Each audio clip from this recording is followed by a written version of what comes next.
Yeah, he struggled. You got a runner on, and then you got Braun, and you get the kind of the meat of their order, and it was just a lot of pitches, a lot of foul balls. Perez gave him a great at bat to drive up the pitch count. And then it was just a real struggle. It didn't resemble the Sal that we know. Sal, that isn't a great representation of Sal Romano. He's going to be much better than that. He's got good downward angle on his pitches. He pitches down in the zone early. He throws his breaking ball for strikes, and he can throw that high fastball late with 2 strikes. But that certainly wasn't the best of Sal, or he wouldn't have got here in the first place. You get the day off tomorrow. How important is that to restack everything, especially in that pitching staff? Probably with the bullpen, I think. We've had, I was counting today after the game, we've had 4 representative starts, out of 13, and we're 8-5. I mean, it's not a miracle, but it's pretty darn close to it, considering, the job that the bullpens, had to do, and the way that we've scored runs. This is unusual. We had really scored a lot of runs on the road trip, and today we had 5 hits and 2 runs. Peralta threw a really nice ball game. Their bullpen came and shut it down nicely.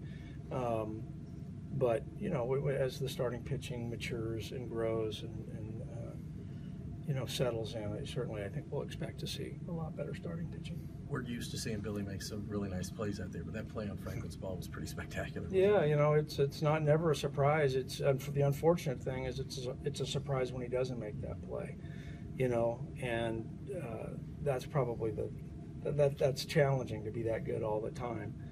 But he does that. We talk about great players because they do great things. And I don't think he'll ever be forgotten in Cincinnati as the guy who played center field as well as anybody. How hard is it on the club when you aren't getting consistent length from the starting pitching? Well, we're 8-5 and we haven't pitched well, so from the starting perspective.